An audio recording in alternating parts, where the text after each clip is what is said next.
What's more important to story, the hero or the villain? I think the villain is usually more colorful. The hero can be very bland.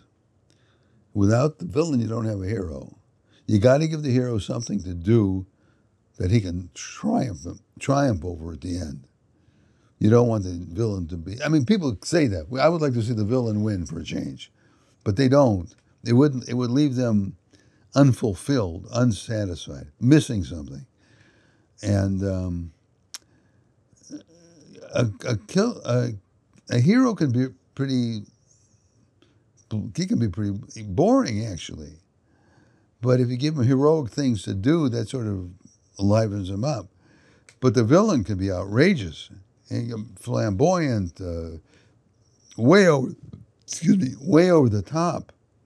And a hero can't really do that unless you're doing a satire or a lampoon or something. How does the villain reflect the hero? Well, some characters like Batman and the Joker, a lot of people point out they're really kind of reflections of each other. One is they're both obsessive, they both go to no ends, but they're on yin and yang. Frankenstein's monster and Victor Frankenstein is created is looked at the same way, kind of like two personifications, Jekyll and Hyde, where Jekyll and Hyde is all in the same person. I think that's true to a lot of heroes, that they are simply, in some ways, fighting themselves. Would you argue that the antagonist should be twice as strong as the hero? It's always best to make the antagonist, the villain, the bad guy, who have more advantages than the hero. Either they're physically stronger. In the case of Superman, what are we going to do? He can do anything, nothing can stop him. That's when they came up with the idea for kryptonite on the old Superman radio show.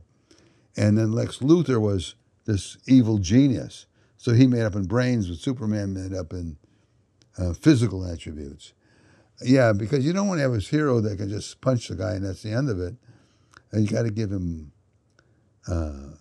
adversaries that are either smarter or more powerful than he or she happens to be. Give them challenges that are, even like in Greek mythology and everything, when the heroes go on these odysseys and things, they would have to be up against things that were greater than they were. Otherwise, they're not really so much as the hero, they're more of just a bully, and there's a big difference. How would you teach me to write an antagonist?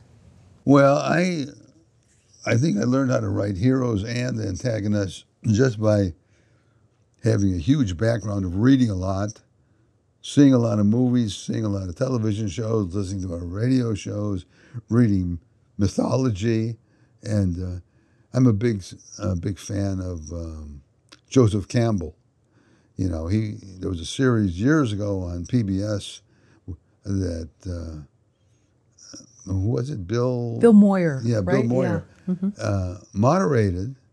That was just brilliant, and things about symbolism and things. I read a book on symbolism years ago as an assignment. Where I was working for a comic book company, and they said, we want you to put as many of these values in as possible.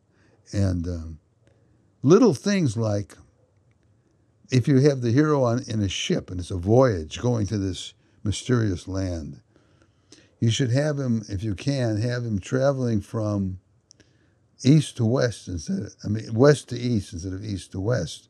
Because what that sets up in your mind of the reader, or if you're watching it on a screen, is if you're going east to west, it's contrary to the way you normally read a book. Your eyes go, unless you're from some exotic country or something, your eyes go from left to right. And going against the grain sort of unconsciously puts in your mind the idea of conflict coming up. And I try to do that as much as I can. I was making this werewolf movie, and my producer couldn't understand why I wanted the evil villainess, who was like the queen of the werewolves, to have dark hair, and the innocent virginal, well, not so virginal, but the innocent good girl who gets sucked into her cult or her pack be blonde. I said it's just like in the old Flash Gordon movie serial where they had Dale Arden, Flash's girlfriend, with blonde hair, and the evil Queen Aura with black hair, which was a complete switch from the comic strip. It was opposite in the comic strip. And I said, that's going to make people accept her more as the villain. It's like in Western movies with the bad guy cowboys with the black hats and the hero with the white hats. The same thing. Do you spend more time writing the hero or the villain? Well, when I'm writing a story, I think it all just comes out in the wash. I just, in a linear way, go through the story. And if the villain has more pages or screen time, that's the way the plot worked out. I don't self-consciously think about it. I have more fun with the villains, of course. They get to say a lot more outrageous things and do a lot more outrageous things. And a lot of times the hero is doing things defensively because it's the villain who's initiating the mayhem or creating the threat. So the villains are always more fun. Why is evil important in storytelling? Well, without evil, and again, if you want to distill that a little bit, just say negativity is as important in stories, because without it, your story doesn't really work unless you're writing some goody two-shoe that's going to be on one of the cable networks, that doesn't have any conflict in it. You got to have good versus evil. I mean, that goes back to morality plays, Greek mythology. It's just drama. It's what drama is all about. Good versus evil, or at least conflict. If it's a story about a school teacher or a school principal, and it's a school base, he's got to have some kind of a opposition, whether it's the school's going to be closed down, and he's got to raise money, some kind of a challenge, something to do to become heroic. What are your favorite hero versus villain battles? One, you mean like in movies and things? Yeah, or in a comic book. One of my favorite movie battles of hero against villain. I don't think villainy has been ever. I mean, sure, you can have movies of Hitler doing horrible things, but I'm turning just personality villainy and personality heroics was the climactic sword fight between Errol Flynn as Robin Hood and Basil Rathbone as Sir Guy of Ginsburg or whatever that was. That fight was just, and it wasn't that involved. It was a sword fighting up and down these stairs, or down these stairs, I forget which it was. And also this fight between Zorro, as played by Tyrone Power, and Basil Rathbone again, the Mark of Zorro. Those are perfect fights. They end with the hero winning. They don't leave you up in the air, like some of the science fiction movies now. The hero, they just leave you open-ended. And to me, that's not the way the hero and villain should be.